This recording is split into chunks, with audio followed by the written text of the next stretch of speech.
The International Criminal Tribunal for the former Yugoslavia is now in session. L'audience du tribunal pénal international pour l'ex-Yougoslavie est ouverte. Please be seated.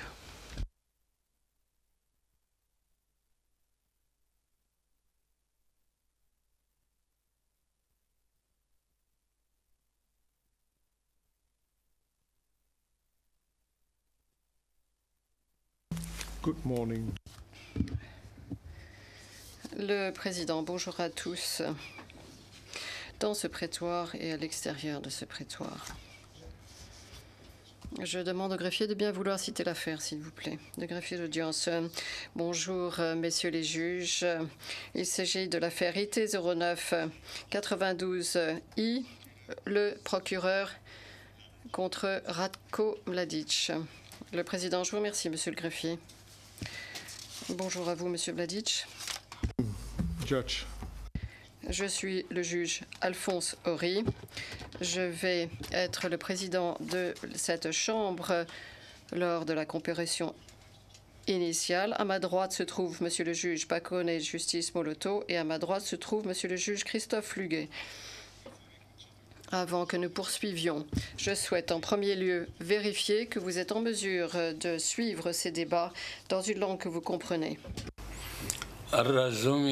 Je vous comprends. Je comprends ma langue maternelle et le serbe. Je comprends aussi le macédonien parce que j'ai longuement travaillé en Macédoine. Pour ce qui est des autres langues, je ne les comprends pas. Le président, monsieur Mladic, ce qui est important, c'est de savoir si vous êtes en mesure de suivre ces débats dans une langue que vous comprenez, ce qui vient d'être confirmé. Si à aucun moment vous ne recevez pas l'interprétation ou s'il vous est difficile d'entendre l'interprétation, faites-le moi savoir tout de suite de façon à ce que je puisse réagir. Je vous demande de bien vouloir nous donner votre nom et prénom et nom de famille, s'il vous plaît. Je suis plutôt le général Ratko Mladic. Quelle est votre date et votre lieu de naissance, s'il vous plaît? Je suis né un lundi en 1943.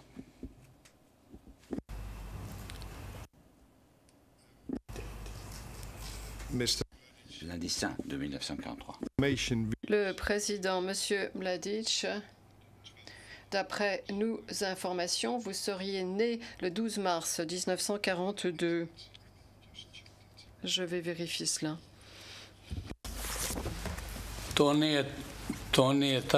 Ce n'est pas la bonne date de ma naissance.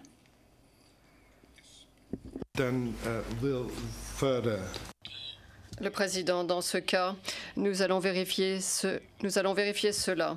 Êtes-vous né dans la municipalité de Kalinovic, en Bosnie-Herzégovine? Monsieur le juge, je suis né dans le village de Bojanovići. À l'époque où j'étais né, la guerre faisait rage encore. On était encore en 1943. Le président, monsieur Mladic, veuillez simplement répondre aux questions pour l'instant, s'il vous plaît. Et plus tard, s'il y a des questions pertinentes qui doivent être soulevées, vous aurez l'occasion de le faire. L'endroit que vous venez de citer se trouve-t-il dans la municipalité de Kalinovic? Oui. Ça se trouve à 2,5 km de Kalinovic, ce village de Bojanovići, mon village. Thank you. Le président, je vous remercie. Monsieur Mladic, la Chambre a compris que votre famille et l'ambassade du pays dont vous êtes un ressortissant a été informée de votre transfert ainsi que de votre détention au quartier pénitentiaire des Nations Unies du tribunal à La Haye. Je suppose que ces informations sont exactes. C'est exact. La Chambre a de surcroît été informé en quelques mots par le greffier de l'arrivée à La Haye, de votre arrivée à La Haye, ainsi que de réunions que vous avez eues, notamment avec le représentant du greffe. Et compte tenu de ces informations, nous estimons qu'il n'y a pas d'obstacle quant à la tenue de la comparution initiale aujourd'hui. Vers la fin de l'audience, comme je vous l'ai dit, vous aurez l'occasion d'évoquer toute question liée à votre santé que vous souhaitez porter à l'attention des juges de la Chambre. Nous aurons du temps pour le faire un peu plus tard. L'information dont je viens de vous faire part est-elle exacte?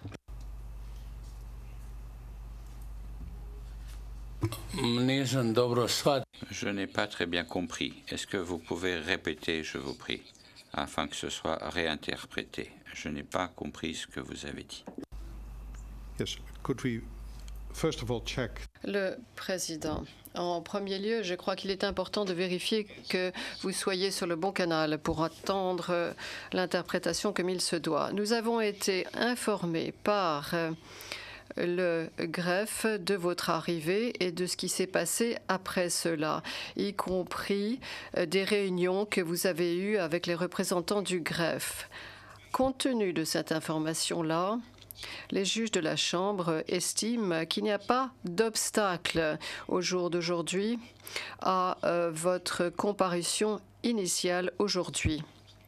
Comme je l'ai dit plus tôt, à la fin de cette audience, vous aurez l'occasion de soulever des questions liées à votre santé, questions que vous souhaitez évoquer. Est-ce que ces informations que nous avons reçues du greffe sont exactes et est-ce que nous pouvons donc poursuivre avec votre comparution initiale? Vous pouvez poursuivre. J'ai compris ce que vous avez dit. Then I see that Le président, dans ce cas, je vois que vous êtes accompagné d'un conseil. Est-ce que le Conseil de la Défense peut se présenter, s'il vous plaît? Bonjour, monsieur le juge. Je m'appelle Alexander Alexic. Je suis le conseil assigné ce matin pour représenter la défense du général Ratko Mladic. thank you, Mr. Alexic. Le président, merci, monsieur Alexic. Les juges de la Chambre, comme vous le savez, ont été informés du fait que le greffier adjoint a décidé de vous nommer conseil pour représenter l'accusé dans le cadre de cette comparution initiale, ainsi que pour d'autres affaires qui s'avéreront pertinentes jusqu'à ce que vous soyez nommé d'office conseil permanent le 2 juin de cette année. Je vois que vous hochez la tête. C'est tout à fait exact, monsieur le juge. Mr. Alexic. Could I then have Le président, merci, monsieur Alexic. Puis-je avoir la présentation des parties du côté de l'accusation, s'il vous plaît? Bonjour, messieurs les juges. Il s'agit de Serge Bramett. Du côté de l'accusation, monsieur Dermot Groom, monsieur Peter McCloskey, ainsi que madame Janet Stewart. Le président, je vous remercie, monsieur Bramett. Monsieur Mladic, pour votre information, vous savez que vous avez un conseil qui est assis à côté de vous, que l'accusation se trouve de l'autre côté du prétoire. Vous allez peut-être vous demander qui sont ces autres personnes. Le greffier se trouve devant nous et en général, lors de ces audiences, il y a un représentant du greffe qui siège. Nous avons également un huissier et nous avons un juriste de la Chambre qui assiste les juges de la Chambre. Toutes ces personnes sont assises devant nous. Nous avons également une sténotypiste qui prépare notre compte-rendu d'audience. Elle est assise là-bas et nous sommes également assistés par les interprètes et les techniciens qui se trouvent dans les cabines, qui se trouvent à ma droite et à ma gauche. Monsieur Mladic, le président en exercice a assigné votre affaire à la première chambre d'instance le 27 mai 2011 et a donné la liste des juges qui composeraient cette chambre. Les juges ont, à l'unanimité, décidé que moi-même, ayant le plus d'ancienneté dans ce tribunal, présiderai cette affaire. Il faudra un certain temps avant que le procès ne commence et il y aura des modifications eu égard à la composition de la Chambre. Et c'est quelque chose qui n'est pas inhabituel. Donc, il n'est pas certain que nous soyons les 3 juges qui seront assignés à votre affaire. La comparution initiale d'aujourd'hui est régie par l'article 62 du règlement de procédure et de preuve. Son but, ou le but de cette comparution initiale, est de vous informer des charges qui pèsent sur vous et de vous demander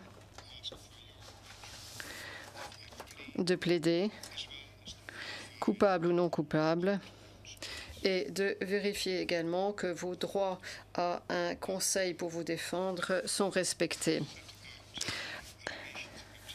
Avant d'énumérer les allégations contre vous, je souhaite vous informer dès à présent que vous disposez d'un droit fondamental qui est celui de garder le silence dans ces débats.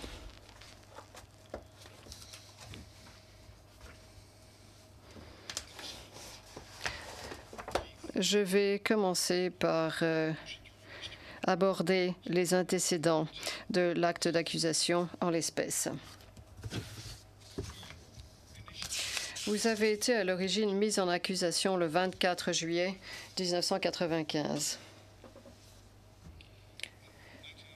En 1996, le 16 juillet, un examen de l'acte d'accusation en vertu de l'article 61 des règlements de procédure et de preuve a eu lieu. Si vous souhaitez savoir en quoi consiste exactement l'article 61, veuillez consulter votre conseil qui vous l'expliquera.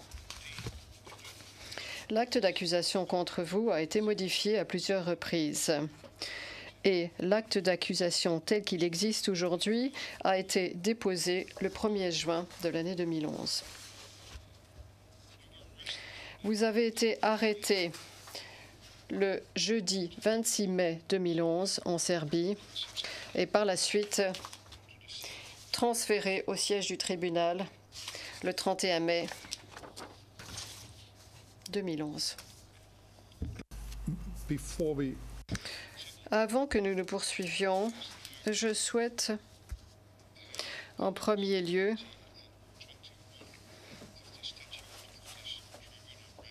faire lire les articles 20 et 21 du statut du tribunal. L'article 20 qui aborde l'ouverture et la conduite du procès et l'article 21 qui évoque les droits de l'accusé. Je demande aux représentants du greffe de bien vouloir lire les articles 20 et 21 du statut du tribunal.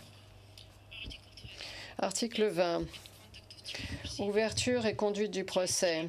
La Chambre de première instance veille à ce que le procès soit équitable et rapide et à ce que l'instance se déroule conformément aux règles de procédure et de preuve, les droits de l'accusé étant pleinement respectés et la protection des victimes et des témoins dûment assurée. Toute personne contre laquelle un acte d'accusation a été confirmé est, conformément à une ordonnance ou un mandat d'arrêt décerné par le tribunal international, placée en état d'arrestation, immédiatement informée des chefs d'accusation portés contre elle et déférée au tribunal international. La Chambre de première instance donne lecture de l'acte d'accusation, s'assure que les droits de l'accusé sont respectés, confirme que l'accusé a compris le contenu de l'acte d'accusation et lui ordonne de plaider coupable ou non coupable. La Chambre de première instance fixe alors la date du procès. Les audiences sont publiques, à moins que la Chambre de première instance décide de les tenir à huis clos, conformément à ses règles de procédure et de preuve.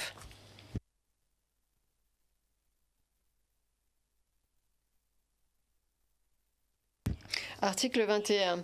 Les droits de l'accusé. Tous sont égaux devant le tribunal international.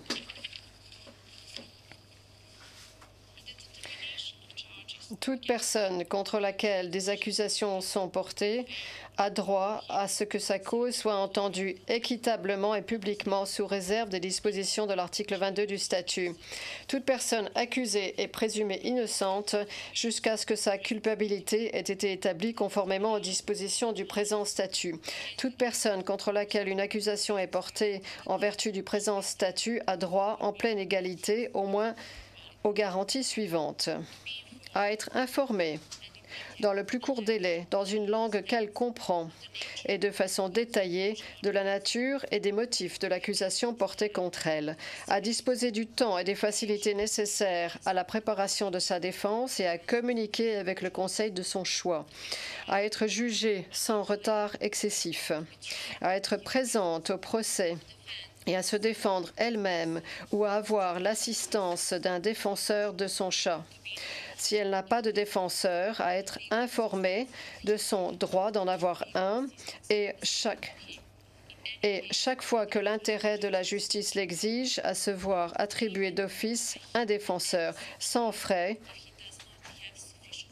si elle n'a pas les moyens de le rémunérer, à interroger ou faire interroger les témoins à charge et à obtenir la comparution et l'interrogatoire des témoins à décharge dans les mêmes conditions que les témoins à charge, à se faire assister gratuitement d'un interprète si elle ne comprend pas ou ne parle pas la langue employée à l'audience, à ne pas être forcée de témoigner contre elle-même ou de s'avouer coupable. Le président, merci, Madame la greffière. Monsieur Mladic, comprenez-vous ces droits qui viennent de vous être lus? Monsieur le juge, je suis un homme gravement malade. J'ai entendu ce que cette jeune femme a dit. J'ai besoin d'un peu plus de temps pour réfléchir à tout ce qu'elle vient de dire. Ayez un peu de patience avec moi, je vous prie. Je vais vous dire que dans l'infirmerie de l'unité de détention, on m'a apporté 3 classeurs de documents. Moi, je n'ai rien lu de tout cela. Et je n'ai rien signé non plus, car je n'ai pas pu, enfin, j'étais dans un état si mauvais, j'ai été exposé à un stress important, et je n'ai que peu compris de tout ce que cette jeune femme vient de nous lire. Je vais vous interrompre, Monsieur Mladic. Les droits auxquels vous avez droit ont été lus par le greffe. J'entends bien. J'ai compris que vous souhaitez y réfléchir et si je vous ai bien compris, étant donné que vous n'avez pas encore tout lu tous les documents que vous avez reçus jusqu'à présent, que vous souhaitez réfléchir davantage. Si vous souhaitez recevoir davantage d'informations sur vos droits, je suis sûre que M. Aleksic, votre conseil, vous assistera. Vous serez disposé à expliquer davantage tout ceci à M. Mladic et à fournir de plus amples informations sur ce qui vient de lui être lu, n'est-ce pas? Absolument. Maître Aleksic, absolument, Monsieur le Président. Le Président, je vous remercie. Dans ce cas, je vais passer au sujet suivant. En premier lieu, et c'est une question assez simple, Monsieur Mladic, avez-vous reçu un exemplaire de l'acte d'accusation dans votre langue?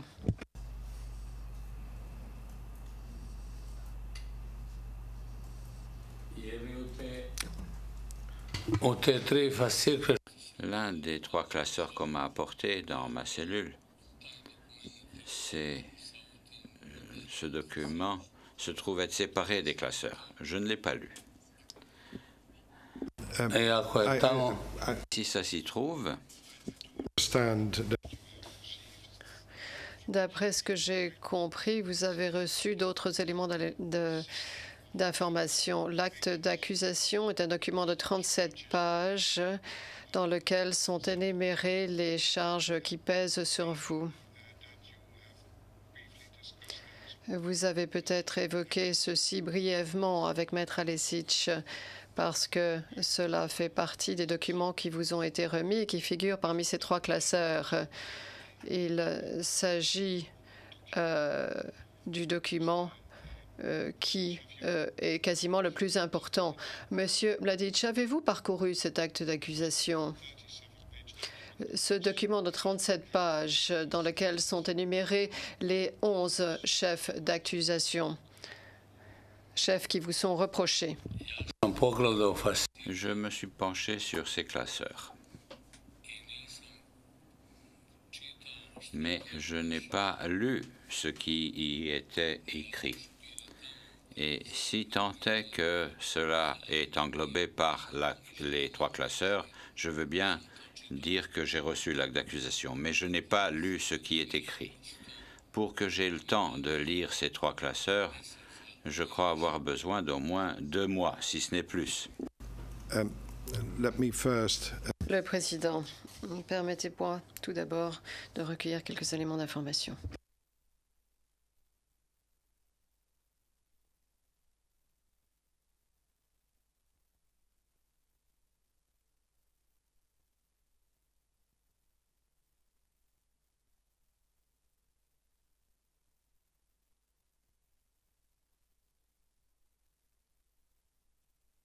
Mr. Mladic. Le Président, Monsieur Mladic, on vient de me dire que vous avez reçu l'acte d'accusation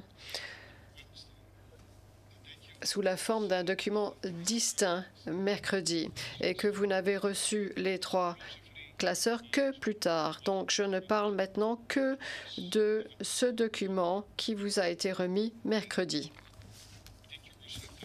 Avez-vous reçu ce document et ce document était-il rédigé dans votre langue?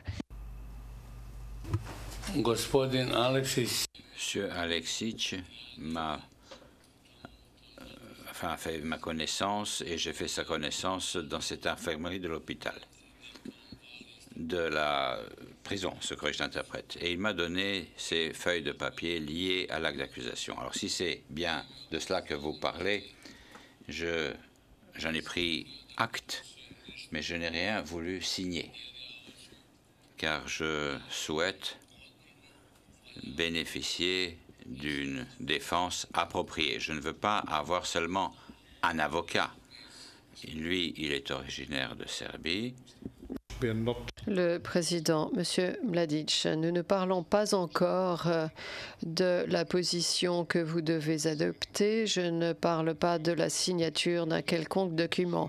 La première chose que je souhaite établir est ceci. L'avez-vous reçu? L'avez-vous compris? Et Maître Aleksic, avez-vous parcouru cet acte d'accusation avec Monsieur Mladic?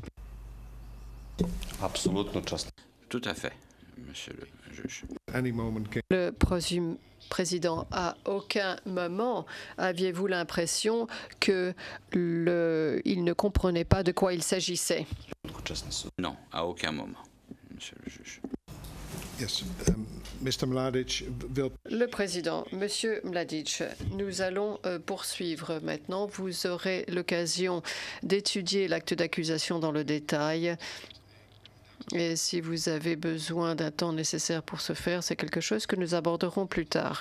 Monsieur Mladic, vous avez le droit de demander la lecture de la totalité de l'acte d'accusation à l'audience, mais vous pouvez également renoncer à ce droit si vous le souhaitez. Souhaitez-vous exercer ce droit, à savoir la lecture de la totalité de l'acte d'accusation, ou non? Je ne souhaite pas entendre l'acte d'accusation maintenant. Pas une lettre, pas une phrase. Well, that's another matter. Le Président, ça c'est une autre question. Même si vous renoncez à ce droit, ce que vous venez de dire est consigné au compte-rendu d'audience, à savoir le fait que vous renoncez à l'acte d'accusation. Quoi qu'il en soit, je vais de toute façon procéder et lire un résumé de l'acte d'accusation. Je ne vais pas lire la totalité de l'acte d'accusation. Et je souhaite insister sur le fait qu'il ne s'agit que d'un résumé de l'acte d'accusation qui permet de comprendre les charges qui pèsent contre l'accusé. Le texte qui fait foi figure dans l'acte d'accusation qui est celui qui a été retenu à ce jour et déposé le 1er juin de cette année. D'après l'acte d'accusation, vous, Ratko Mladic, vous êtes accusé de génocide, de crimes contre l'humanité et de violation des lois et coutumes de la guerre en vertu de plusieurs modes de responsabilité, y compris l'entreprise criminelle commune. L'acte d'accusation allègue 3 entreprises criminelles communes ainsi qu'une entreprise criminelle commune globale. En vertu de l'acte de l'accusation, Radovan Karadzic et Ratko Mladic étaient des membres clés de l'entreprise criminelle commune globale qui a duré au moins du mois d'octobre 1991 au 31 novembre 1995. L'objectif consistait à déplacer de façon permanente les musulmans de Bosnie et les Croates de Bosnie de territoires proclamés par les Serbes sur le territoire de la Bosnie-Herzégovine en commettant des crimes qui sont reprochés à l'acte d'accusation. Ratko Mladic a participé à l'entreprise criminelle commune globale, y compris par le biais de commissions de crimes comme le génocide, la persécution, l'extermination, le meurtre, l'expulsion et le transfert forcé. Allegedly acted. A agi comme il est allégué, de concert avec d'autres membres de l'entreprise criminelle commune, ce qui comprend Radovan Karadzic, Momcilo Krajčnik, Slobodan Milosevic, Biljana Plavšić, Nikola Koljević, Micho Stanisic, Momcilo Mandic, Jovica Stanisic, Franko Timatovic, Jelko Raznatovic, également connu sous le nom d'Arkan, et Vojislav Šešelj. D'après l'acte d'accusation, Ratko Mladic a largement contribué à l'entreprise criminelle commune principale, notamment en dirigeant et en commandant l'armée des Serbes de Bosnie et en ne prenant pas les mesures appropriées visant à protéger les musulmans et les Croates de Bosnie, prisonniers de guerre et détenus. Ratko Mladic et Radovan Karadzic ont également participé à 3 autres entreprises criminelles communes. L'objectif de la première de ces entreprises criminelles communes était de répandre la terreur parmi la population civile de Sarajevo au moyen d'une campagne de tirs isolés et de bombardements. Cette entreprise criminelle commune a existé d'avril 1992 à novembre 1995. L'entreprise criminelle s'est traduite par la commission des crimes de terrorisation, d'attaques illégales contre des civils et de meurtres. Dans cette entreprise criminelle, Mladic a agi de concert avec notamment Stanislav Galić et Dragomir Milosevic.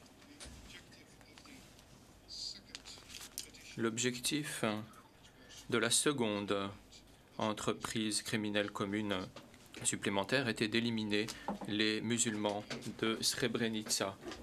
Until the 1st of November 1995, Ratko Mladic. À partir du 11 juillet 1995 ou autour de cette date et jusqu'au 1er novembre 1995, Ratko Mladic a participé à cette entreprise criminelle commune en tuant les hommes et les garçons et en chassant par la force de Srebrenica les femmes les enfants et quelques hommes âgés de Srebrenica. La réalisation de cet objectif s'est traduite par les crimes de génocide, de persécution, d'extermination, de meurtre, d'expulsion et de transfert forcé. Les participants à cette entreprise criminelle commune comprenaient notamment les membres d'une unité du MUP serbe, connue sous l'appellation des Scorpions.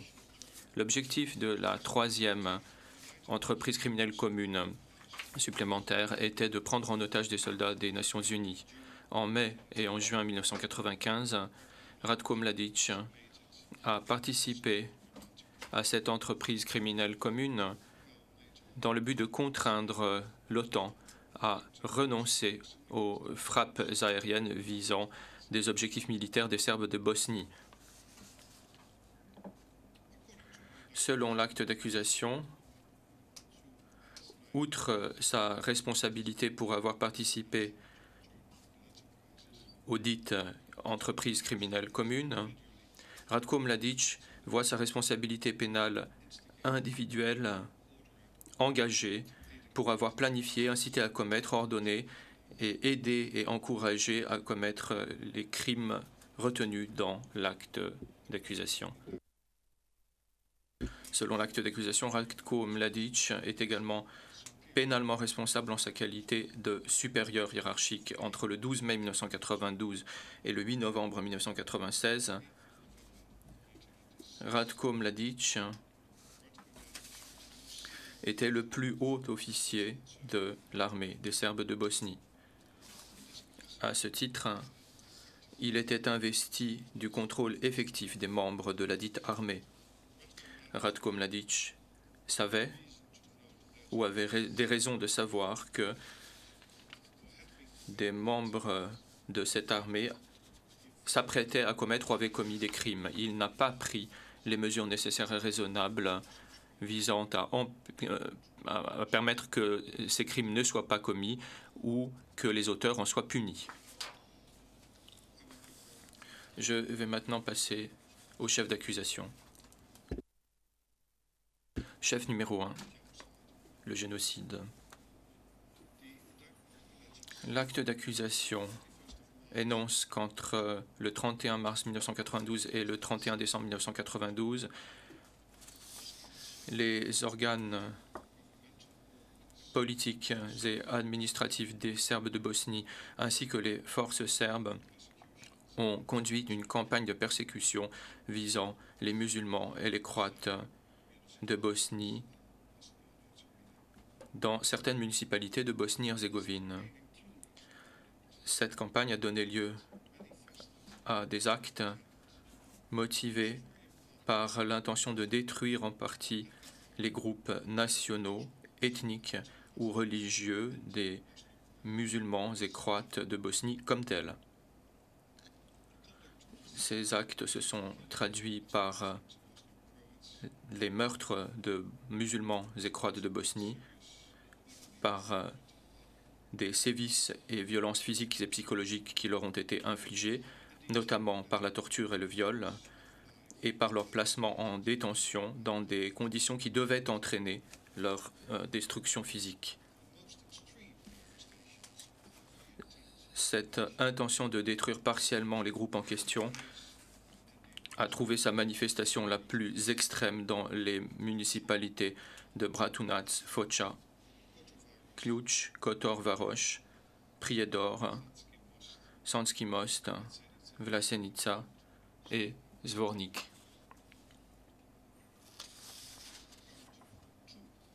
Chef numéro 2. Il s'agit également de génocide. L'acte d'accusation énonce que le 6 juillet 1995, ou approximativement à cette date, les forces des Serbes de Bosnie ont lancé une attaque contre l'enclave de Srebrenica, dont la prise avait été planifiée lors des mois précédents. Quelques jours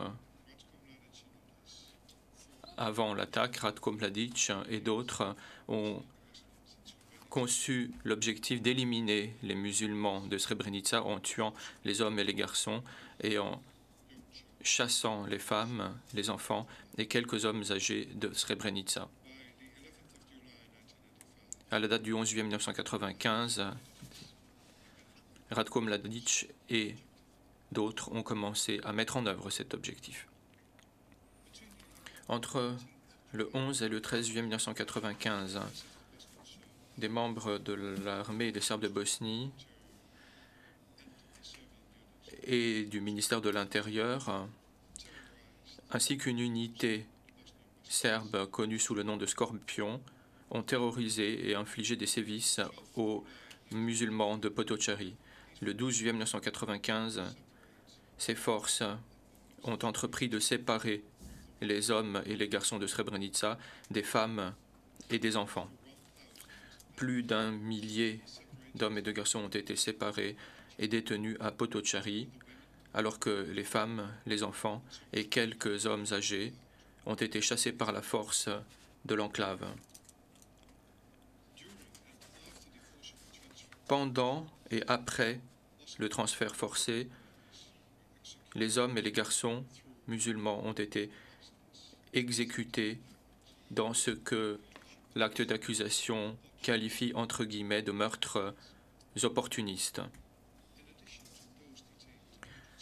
Outre ceux qui ont été placés en détention à Potocari, des milliers d'hommes et de garçons qui avaient tenté de fuir l'enclave ont été capturés ou se sont rendus aux forces serbes précédemment énumérées. Le 13 juillet 1995, les dites forces ont commencé à procéder aux exécutions organisées des hommes et garçons qui avaient été séparés et détenus et de ceux qui s'étaient rendus ou avaient été capturés. Les victimes de ces exécutions ont été inhumées. Les corps de certains ont été exhumés et réinhumés en d'autres lieux dans un effort visant à dissimuler les crimes. Selon l'acte d'accusation, entre le 11 juillet 1995 et le 1er novembre 1995, plus de 7000 hommes et garçons musulmans de Srebrenica ont été tués, à la fois dans des exécutions organisées et des exécutions qui avaient un caractère opportuniste. De plus, des sévices physiques et psychologiques graves ont été infligés à des milliers d'hommes et de femmes musulmans de Srebrenica. Chef numéro 3, les persécutions au titre de crimes contre l'humanité. L'acte d'accusation retient les persécutions dans les 23 municipalités suivantes: Banja Luka, Bijeljina, Bosanska Krupa, Bosanski Novi, Bratunac, Brčko, Foča, Hadžići, Ilidža, Kalinović, Ključ, Kotor Varoš, Novigrad, Novo Sarajevo, Pale,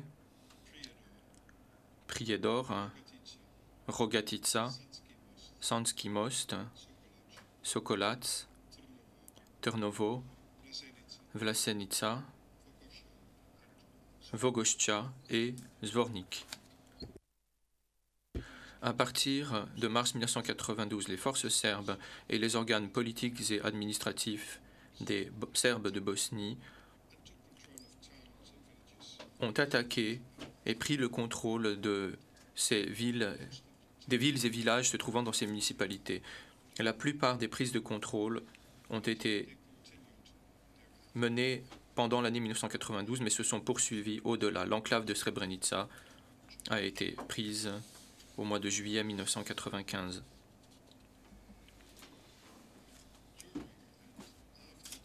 Pendant et après ces prises de contrôle, et jusqu'au 30 novembre 1995, les forces serbes, ainsi que les organes politiques et administratifs des Serbes de Bosnie, ont commis des actes de persécution visant les musulmans et les Croates de Bosnie. Ces actes se sont traduits par le fait d'imposer des mesures de restriction et de nature discriminatoire, des perquisitions arbitraires, des arrestations arbitraires et des détentions illégales, le travail forcé, le harcèlement, la torture, le viol et d'autres actes de violence sexuelle, le meurtre, la destruction de bâtiments d'habitation, de monuments culturels et de lieux du culte, ainsi que le pillage de biens. Ces actes ont entraîné la fuite des musulmans et croates de Bosnie, des municipalités en question, et ce par peur. Les autres en ont été physiquement chassés. Chef numéro 4, 5 et 6. L'extermination et le meurtre ainsi que l'assassinat en tant que crime contre l'humanité et violation des lois et coutumes de la guerre. Selon l'acte d'accusation, les membres des forces serbes et les organes politiques et administratifs des Serbes de Bosnie ont commis des actes d'extermination et de meurtre dans les 23 municipalités de Bosnie-Herzégovine précédemment citées entre le 12 mai 1992 et le 30 novembre 1995. L'acte d'accusation énonce en outre que des membres de l'armée yougoslave, de l'armée des Serbes de Bosnie et d'autres forces serbes ont commis des actes de meurtre qui s'inscrivait dans le cadre de l'objectif visant à répandre la terreur parmi la population civile de Sarajevo par le biais d'une campagne de tirs isolés et de bombardements entre le 12 mai 1992 et le mois de novembre 1995.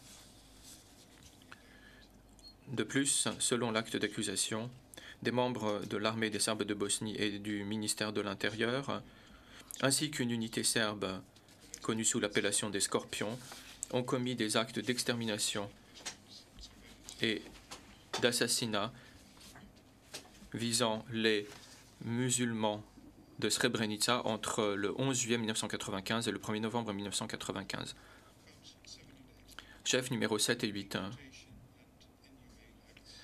L'expulsion et les actes inhumains en tant que crimes contre l'humanité. L'acte d'accusation énonce qu'entre mars 1992 et jusqu'à la date du 30 novembre 1995, les forces serbes et les organes politiques et administratifs des Serbes de Bosnie ont chassé par la force les musulmans et les Croates de Bosnie des territoires des 23 municipalités précédemment citées et de Srebrenica. Chef numéro 9 et 10. La terrorisation et les attaques illégales en tant que violation des lois et coutumes de la guerre. L'acte d'accusation énonce qu'un conflit armé a éclaté à Sarajevo approximativement au moment où la Bosnie-Herzégovine était internationalement reconnue en tant qu'État indépendant le 6 avril 1992.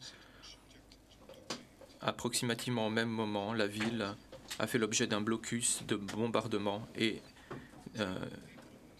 de tirs isolés. Entre avril 1992 et novembre 1995, les participants à l'entreprise criminelle commune concernant Sarajevo ont mis en œuvre une stratégie militaire recourant aux tirs isolés et aux bombardements dans le but de tuer, de blesser et de terroriser les habitants civils de Sarajevo. Ceci a causé la mort ou les blessures de milliers de civils, y compris des enfants et des personnes âgées. La menace de mort ou de blessures constantes a entraîné des traumatismes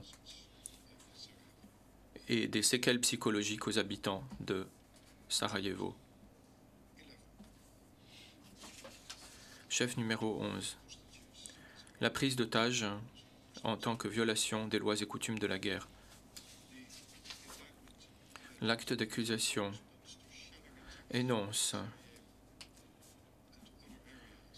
que suite au bombardement visant Sarajevo et d'autres territoires de la Bosnie-Herzégovine par les forces des Serbes de Bosnie, les forces de l'OTAN ont procédé à des frappes aériennes dirigées contre des objectifs militaires les 25 et 26 mai 1995. Entre approximativement le 26 mai 1995 et le 19 juin 1995, les forces des Serbes de Bosnie ont détenu plus de 200 casques bleus des Nations Unies et observateurs militaires des Nations Unies en différents lieux, notamment à Palais, Sarajevo, Banja Luka et Goražde. Ils les ont également maintenus captifs en différents lieux de la Republika Srpska afin de protéger les lieux en question des frappes aériennes de l'OTAN et d'empêcher la poursuite de ces frappes aériennes. Des menaces ont été adressées au commandant de l'OTAN et des Nations Unies, indiquant que toute nouvelle attaque de l'OTAN visant des objectifs militaires des Serbes de Bosnie pourrait se traduire par des blessures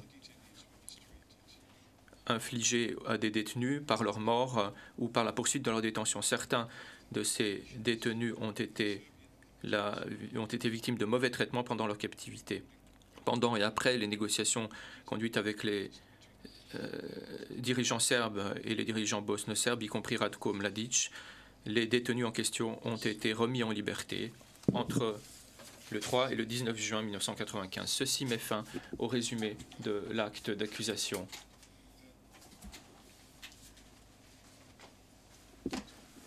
Monsieur Mladic, en application de l'article 62A, petit 3 du règlement de preuve et de procédure, vous êtes à présent invité à plaider coupable ou non coupable de chacun des chefs d'accusation, et ceci cependant, dans un délai de 30 jours à partir de la présente comparution initiale, vous avez la possibilité de le faire. Vous pouvez également le faire aujourd'hui. Monsieur Mladic, êtes-vous prêt dès aujourd'hui à plaider coupable ou non coupable, ou préféreriez-vous reporter le moment où vous vous prononcerez sur le chef d'accusation dans le cadre de ce délai de 30 jours, l'accusé? Monsieur le juge Horry, vous êtes un peu plus âgé que moi. Je souhaiterais qu'on me fournisse les accusations dégoûtantes qui viennent d'être proférées à mon encontre afin de pouvoir en prendre connaissance, de pouvoir les lire et y réfléchir en compagnie de mon conseil. Parce que j'aurais besoin de plus d'un mois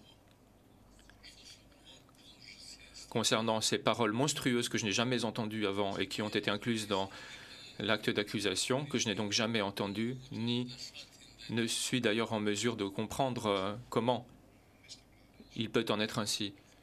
Le président, Monsieur Mladic, la formulation choisie dans l'acte d'accusation est le fait du procureur, et l'acte d'accusation est la base à partir de laquelle le procès peut se dérouler. Je comprends que vous puissiez souhaiter bénéficier de davantage de temps pour en prendre connaissance et que, par conséquent, vous ne plaiderez ni coupable ni non coupable aujourd'hui. Alors, vous avez dit que vous auriez besoin de plus d'un mois. Le règlement de procédure de preuve prévoit un délai de 30 jours. Cela ne signifie pas, en revanche, que vous devez préparer votre défense en un mois. Vous disposerez de plus de temps pour cela. Mais à ce stade, les juges de la Chambre estiment qu'il n'y a pas de raison valable de proroger le délai de 30 jours prévu par le règlement. Par conséquent, puisque vous avez choisi de ne plaider ni coupable ni non coupable aujourd'hui, je fixe dès aujourd'hui la date de votre prochaine comparution au 4 juillet 2011 à 10 heures dans cette même salle d'audience numéro 1.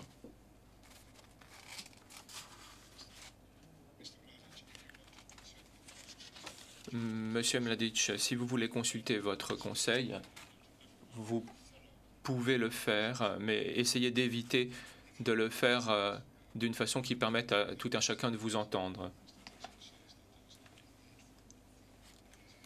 Alors, je vois que Maître Aleksic indique qu'il n'est pas nécessaire de procéder à des consultations supplémentaires. Monsieur Mladic, en tout état de cause, vous serez maintenu en détention au quartier pénitentiaire des Nations Unies pour le moment, et votre conseil, Maître Aleksic, est en mesure de vous informer des règles qui s'appliquent à cette forme de détention.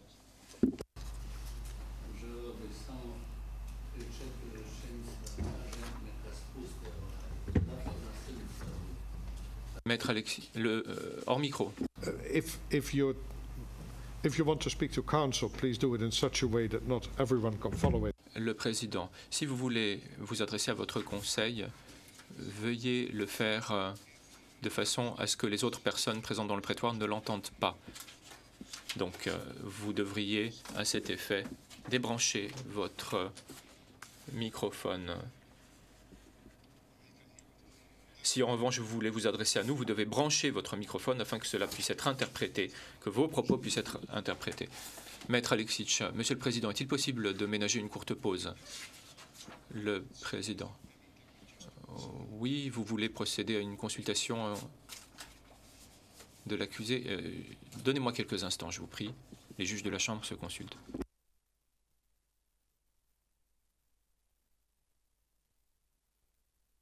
Could you give us an indication as how... Président, est-ce que vous pourriez nous indiquer, Maître, le temps dont vous pensez avoir besoin? S'agirait-il de quelques minutes? Maître Aleksic, 10 minutes. Le Président, très bien. Nous allons donc lever très brièvement l'audience que nous reprendrons dans au plus 10 minutes. Si jamais vous n'avez pas besoin de l'ensemble de ces 10 minutes, veuillez m'en informer afin que nous puissions reprendre l'audience immédiatement.